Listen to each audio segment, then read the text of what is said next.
Fala galera, tudo jóia? Estamos aqui com Igor Falco Arruda, biólogo pela Universidade Federal Fluminense, a UF, especialista em biologia parasitária pela Faculdade Souza Marques, mestre e doutorando pelo Programa de Medicina Tropical da Fundação Oswaldo Cruz, no Rio de Janeiro, e tem experiência na área de parasitologia com ênfase no diagnóstico, epidemiologia e controle da toxoplasmose humana e animal na manutenção de cepas de Toxoplasma gondii em modelo murino e no copro diagnóstico de enteroparasitoses de animais de companhia.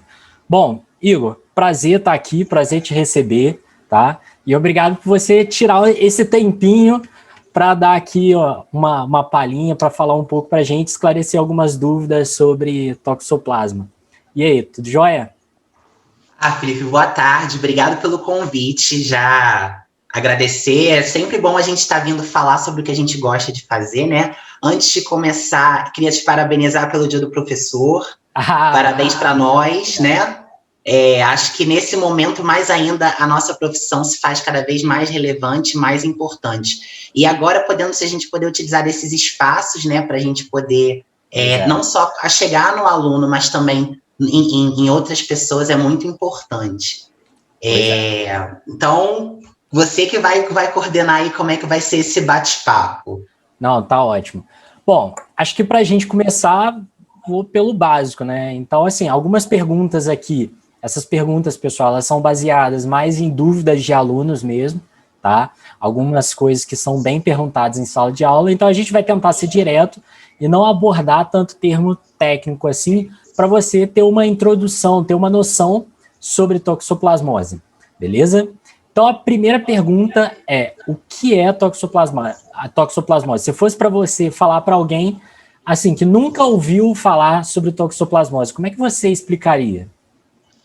Nossa, a toxoplasmose, ela é uma parasitose, né? Ela é causada por um parasita, um organismo chamado Toxoplasma gondii. A toxoplasmose, ela é uma parasitose muito comum, né? A gente não ouve muito falar da toxoplasmose, mas ela é muito comum.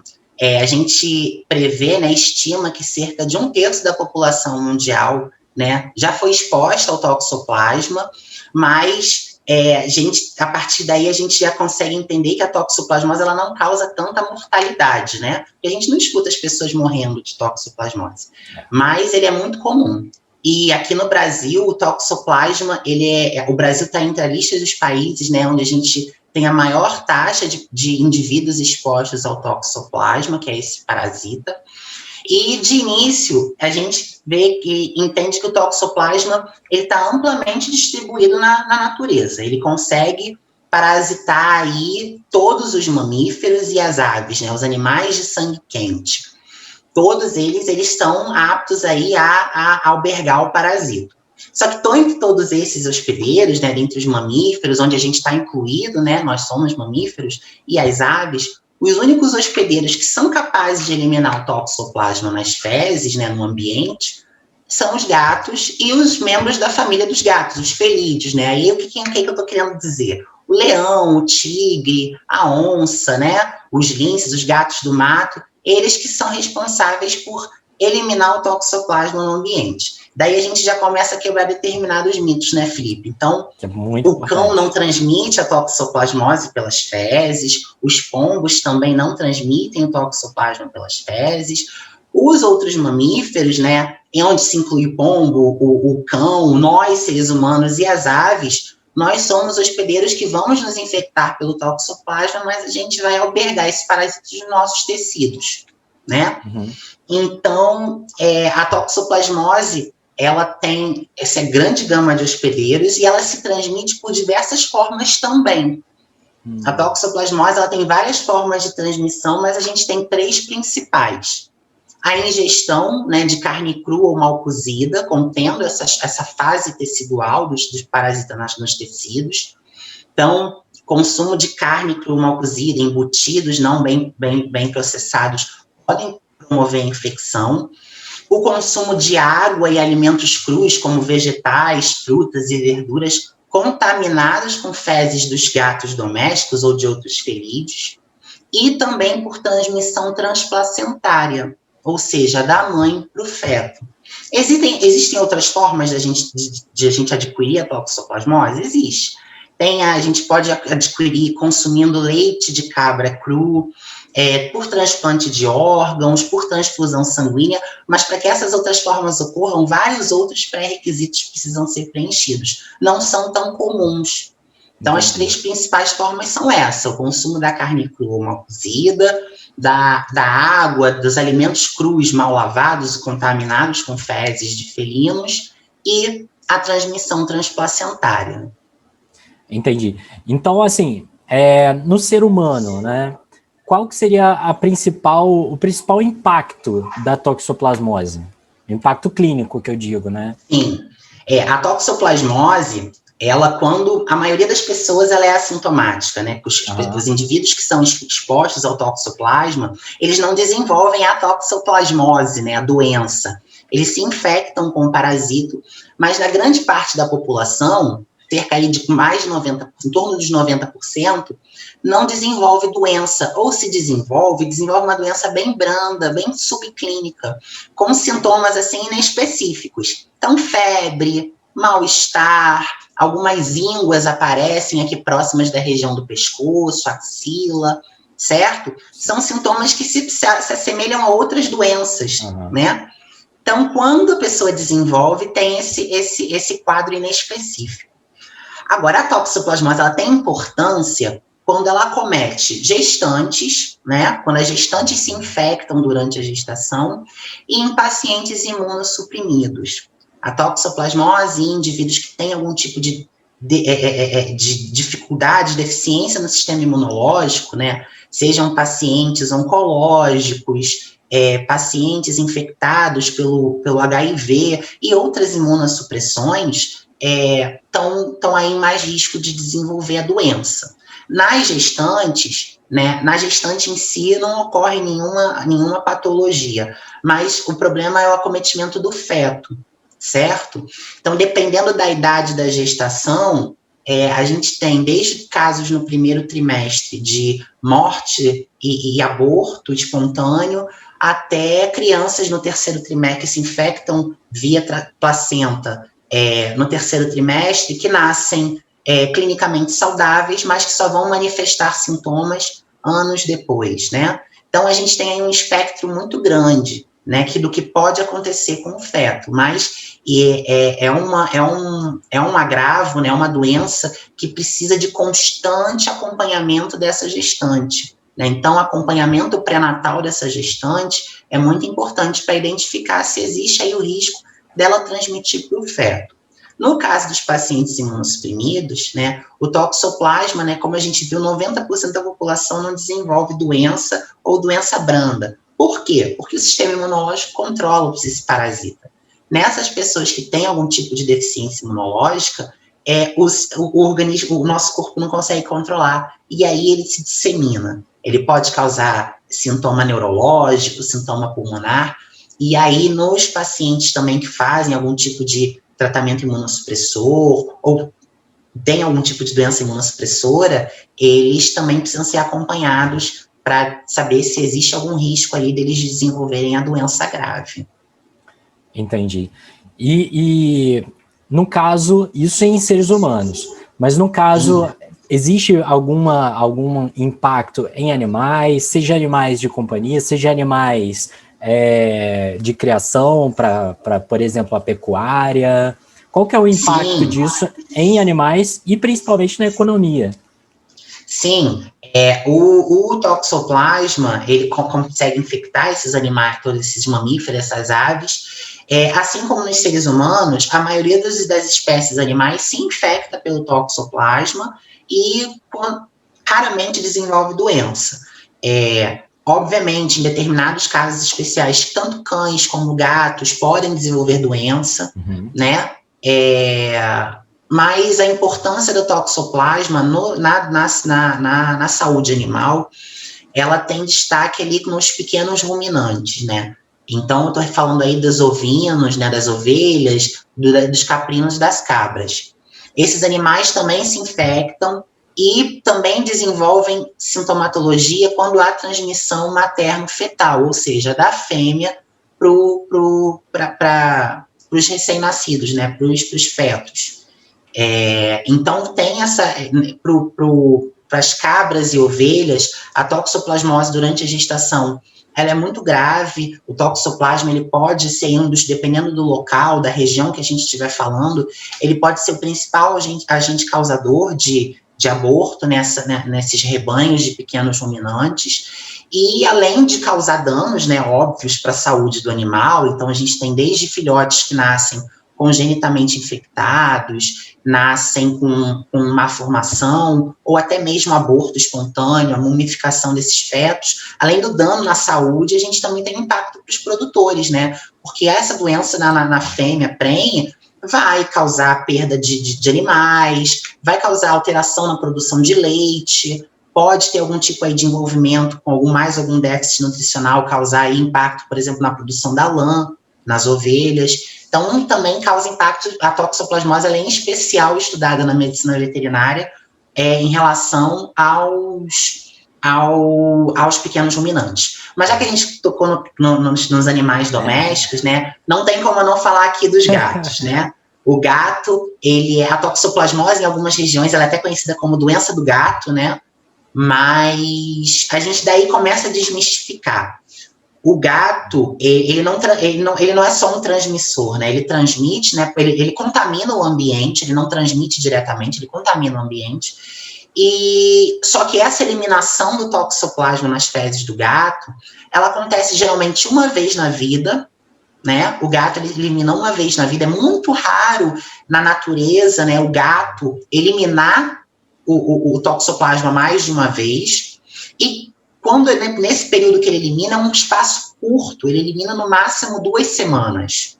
E depois ele fica imunocompetente também, não é isso? Depois ele consegue controlar essa infecção intestinal e para de eliminar. Uhum. Vale aqui ressaltar também que quando esse ocisto, né, o parasita é eliminado nas fezes, ele sai na sua forma não infectante.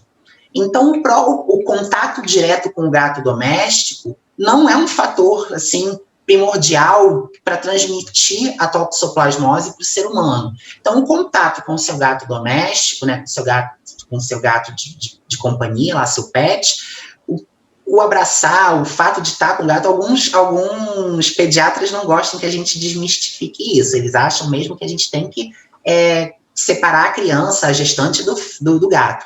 Mas, quando a gente tem um manejo adequado, tem uma forma de criar esse animal adequada, ele a chance de ele transmitir para o ser humano é muito baixa.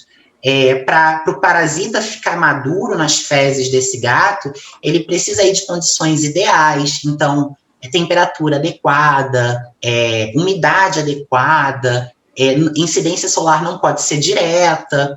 Então, até ele eliminado nas fezes, até ele se tornar maduro, a gente tem um período de 1 a 5 dias. Então, pensando naquele nosso gatinho doméstico, se a gente remover diariamente as fezes ali daquela caixinha de areia, ali nunca vai ter toxoplasma infectante, certo?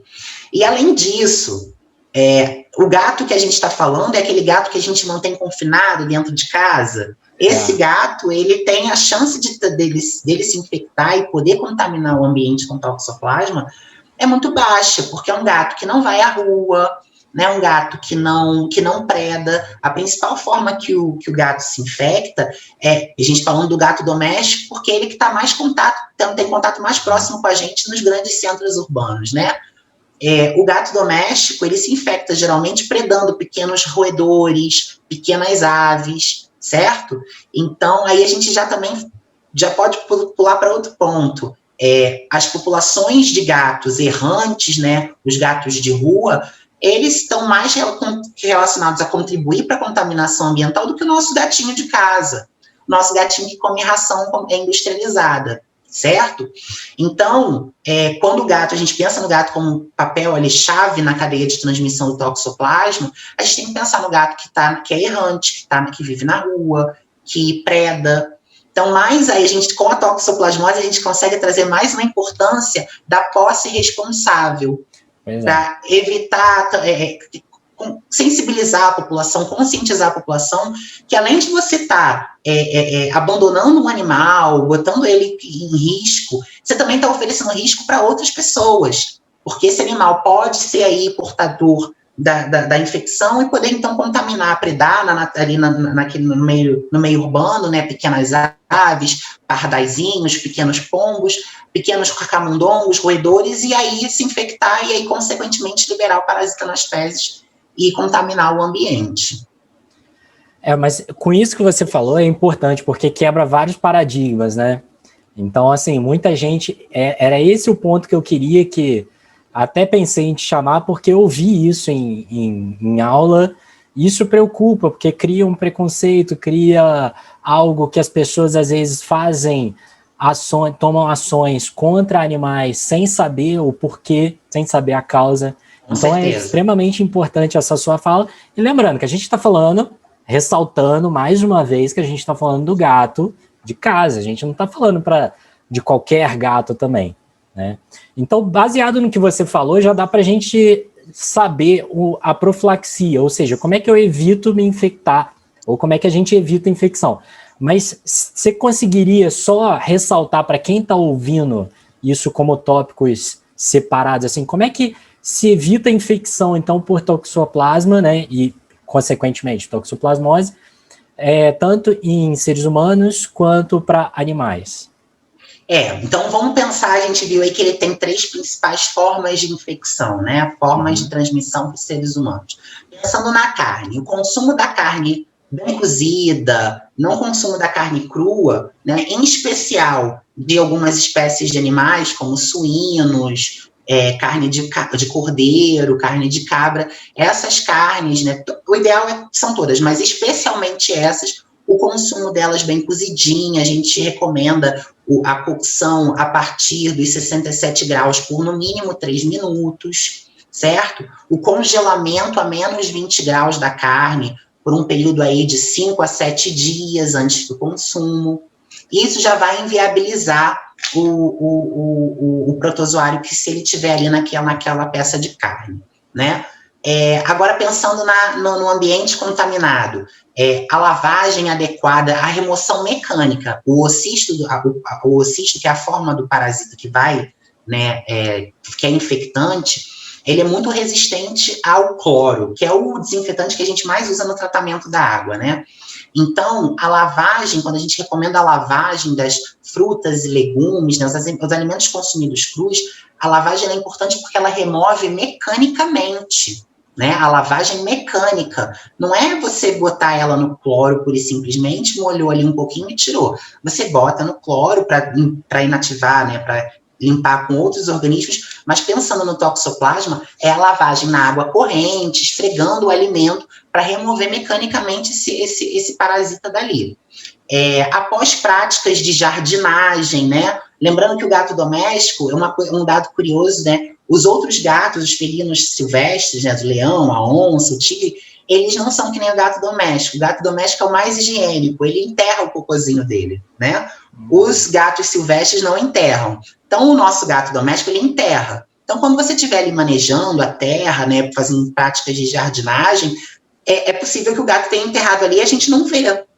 Então, após esses hábitos, a higienização das mãos, antes da alimentação, né, em especial quando você volta dessas práticas, caixas de areia, né, que as crianças adoram brincar, já que a caixa de areia não precisa ser abolida, mas a proteção dessa caixa de areia, então, no período noturno, quando não estiver sendo utilizada, recobrir essa caixa de areia, o consumo de água filtrada, mineral, sempre que possível, certo? E pensando no gato doméstico, a gente recomenda aí o fornecimento, né, da ração industrializada, o consumo na medida do possível também da água filtrada, mineral, para minimizar a chance de exposição. O gato doméstico, então, quanto mais você mantiver ele confinado dentro do seu apartamento, da sua casa, impede que ele vá predar outros e se infecte, certo?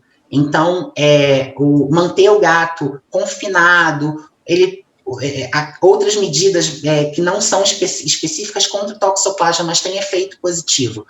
Então, pensando no gato que vai passear, então, a castração também impede que o animal circule na procura de parceiros sexuais no momento da cópula. Então, também favorecem a diminuição do risco desse animal se infectar. E pensando na forma de transmissão congênita, o que a gente tem que essas gestantes não sejam, caso elas tenham gatos domésticos, não sejam elas as responsáveis pela limpeza da caixa de areia, certo? Recomenda-se que, se ela for realizar algum tipo de atividade relacionada ao solo, manejo do solo, manuseio do solo, recomenda-se o uso de luvas para essa gestante, certo? E o acompanhamento pré-natal.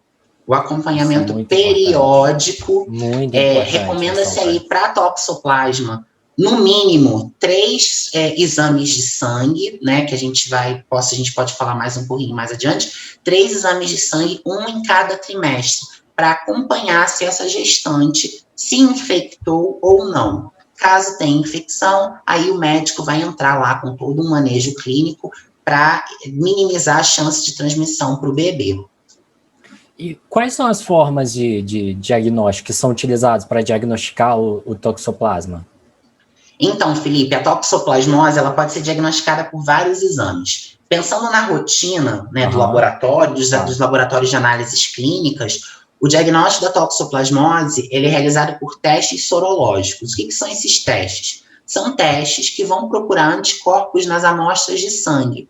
Ou seja, se aquele indivíduo, né, aquela gestante, aquele paciente apresentar anticorpos, se ele tiver anticorpos, se ele for positivo, significa que ele já se expôs ao toxoplasma. Ele já teve contato com o toxoplasma.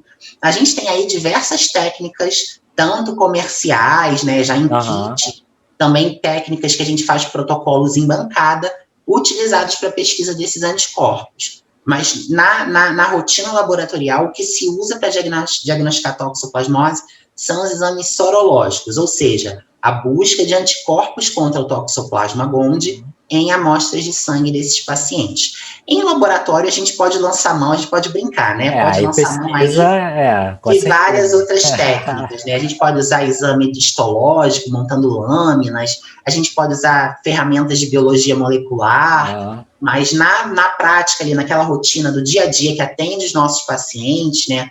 Na clínica, é o sorológico. Beleza. Atualmente, só que uma coisa que eu lembrei da gente falar. Ano passado, a toxoplasmose ela foi incluída no teste, no programa de triagem neonatal, no teste do pezinho. Então, agora, no teste do pezinho, né, é feita também a pesquisa de anticorpos contra o toxoplasma nesses recém-nascidos. Então, foi um bacana, ganho. Eu não sabia. Recente, isso foi lançado pela Secretaria de Vigilância em Saúde do Ministério no final do ano passado. Então foi bem recente mesmo. E assim, nos seus trabalhos aí, né, para quem não eu acabei não minuciando lá, não falando, não detalhando no início, mas o Igor ele fez uma pesquisa, terminou recentemente uma pesquisa relacionada a esses animais de companhia, gatos, cachorros, está partindo agora para um outro ramo, que é o ramo de animais para corte, voltado para corte ou criação na área pecuária. Quais os resultados que você, assim, que mais te chamou a atenção durante a sua pesquisa? Olha, Felipe, o que mais me motivou a trabalhar com toxoplasma, eu sou biólogo, como você disse, eu sou biólogo de formação, e o que sempre me encantou na nossa profissão foi a interação com as outras espécies, né? E o que me motivou, né, a vir trabalhar com toxoplasma foi justamente essa capacidade dele circular em vários outros hospedeiros, né? Nos seres humanos, nos animais de produção, nos animais de companhia, nos animais silvestres. Toxoplasma também já foi identificado em mamíferos marinhos. Então, isso foi o que mais me trouxe para trabalhar com toxoplasma. E nesse trabalho que a gente fez, a gente foi procurar num centro de referência aqui no Rio de Janeiro, de medicina veterinária, a gente foi procurar foi pesquisar, né, a exposição dos cães e dos gatos domésticos, né, domiciliados, ou seja, que tem um tutor, que vivem em contato muito próximo com o ser humano. A gente foi ver qual era a exposição desses animais. E, para minha surpresa, né, na verdade, para minha surpresa não, isso já era esperado, mas para mim foi novidade, né, a gente está, ao longo da nossa construção como profissional, a gente vai vendo, isso é bastante interessante. Eu tinha uma ideia totalmente equivocada de que eu ia achar muito toxoplasma nos gatos. E, para minha surpresa e aprendizado, né, os gatos que eu avaliei, eu achei uma frequência muito baixa de gatos domiciliados expostos ao toxoplasma, ou seja, aquele gatinho que fica dentro de casa, né, com ração comercial, como a gente acabou de falar, eles são muito pouco expostos ao toxoplasma, né? Então, eu achei uma exposição muito baixa. Por outro lado, os cães, eu achei já uma frequência esperada um pouco elevada, mais elevada que a dos gatos, né, comparando os dois. Mas em termos do esperado para cães, eu achei um valor esperado. E a gente começou a pensar por que o cão, então, o cão domiciliado, né, com um tutor, estaria mais exposto. A gente lançou aí várias hipóteses. O cão, a gente tem o hábito de levar o nosso cão à rua para passear. O nosso gato não sai para passear, né? Então, o cão a gente leva para a rua, então ele está ali exposto àquele ambiente que está contaminado por sei lá o quê, né? A gente não sabe quais são todos os agentes que estão ali contaminando os nossos centros urbanos, né? Tem muita gente que dá comida para o animal também, né? Sim, exatamente. Né? A gente viu aí que, além disso, os cães, eles são mais generalistas, né? Eles são onívoros. Eles comem carne, mas eles também gostam de uma fruta. Então, aí ele está exposto a mais vias de transmissão do TEGOND do que o gato, que é um carnívoro estrito. O gato só consome carne. O cão não. O cão que se ele tiver que ir lá ele vai fuçar, ele tem contato direto com o solo. O gato não, o gato é mais higiênicozinho, mais limpinho. Então, daí a gente já tira que o gato, ele tá bem mais evoluído, mais à frente que o cão, né? Mas isso que você falou foi uma coisa muito importante. A gente achou aí uma relação muito forte entre o fornecimento de carne crua, de vísceras, de miúdos para esses animais, muita gente que faz isso. mas com os casos positivos. Então, mais uma recomendação, né, é não fornecer esse tipo de alimento para o cão e para o gato. Se existem aí um outro campo que eu nem me arrisco a falar, que é dentro da medicina veterinária, são essas novas dietas animais, né, em que você fornece alimento mesmo e não a ração industrializada. Você precisa de um acompanhamento do médico veterinário, porque ele vai recomendar como é que faz o preparo desses alimentos para dar. O simples fornecimento de um resto de comida, de um resto de víscera, miúdo, de carne, isso aí já favorece com que esses animais, e aí também o gato, se expõe ao toxoplasma. Acompanhamento profissional é super importante. Isso, vale lembrar, que deixar aqui bem claro que eu não sou médico veterinário. Então, a minha equipe ela é composta por vários, a gente tem aqui, a equipe do nosso laboratório tem aqui vários, é multiprofissional, então a toxoplasmose ainda traz esse saborzinho para quem gosta de trabalhar em coletivo, né? A gente tem o médico veterinário que vai avaliar a saúde animal, os biólogos que pensam nessa interação entre organismos, os médicos que acompanham os pacientes, a gente tem os enfermeiros que estão lá em contato direto com a atenção básica. Então, é uma proposta também de trabalho em coletivo e multiprofissional, porque a gente sempre aprende mais um pouco com o colega e vai construindo, assim, dados que a gente possa mostrar para a população, olha, é assim que está acontecendo. E se você fosse para indicar para alguém, né? Alguém que está começando e que se interessou por essa área agora, ouvindo você falar, qual dica você daria para procurar, quais centros de pesquisa de referência, ou qual forma que eu começo a ler para me inteirar mais sobre isso? Quais dicas você daria? Nossa, Felipe, eu vou começar puxando a sardinha para o meu lado, né? Você me deu esse espaço, eu vou fazer isso. A toxoplasmose, né, eu falei lá no início que o Brasil é um dos países que a gente tem uma das maiores taxas de prevalência, né? Ou seja, a maior taxa de exposição da população humana a esse parasito, né? E, além disso, a gente tem aqui no Brasil uma diversidade genética do Toxoplasma muito grande, muito grande. A gente tem cepas, né, que são linhagens, determinados grupos dentro da população de Toxoplasma, que só ocorrem no Brasil. Elas são cepas de linhagens brasileiras. Então, aqui no Brasil, a gente tem uma riqueza, né, quando a gente pensa no Toxoplasma, muito grande. E muitos estudos já começam a buscar uma associação, uma relação entre essa diversidade de genética do Toxoplasma com o desfecho clínico da doença em seres humanos. Então, aqui no Brasil, por exemplo, a gente tem uma das maiores taxas de toxoplasmose ocular, né? Principalmente ali na região sul, onde os estudos são os estudos mais completos, mais robustos, né? Mostram que em determinadas populações do sul do Brasil, a gente tem alta taxa de pacientes com doença ocular. A toxoplasmose é uma das principais doenças parasitárias que acomete o globo ocular e pode levar aí desde de lesões cicatrizadas que não comprometem a visão até também cegueira, certo? Nossa. Então, se eu pudesse dar assim uma injeção de ânimo para alguém, né? Pô, vem trabalhar com toxoplasma.